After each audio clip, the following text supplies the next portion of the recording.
誒，明明仲未起身嘅，誒，明明，起身啦！你知唔知咧？今日要返學㗎。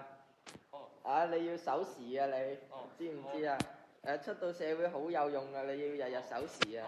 啊，良好習慣啊！好，你去返學食早餐。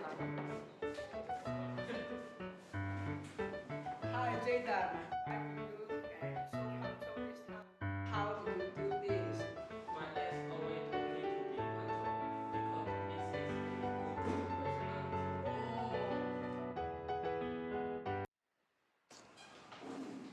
哇，幾多啊？ Today we are going to learn English and punctuality.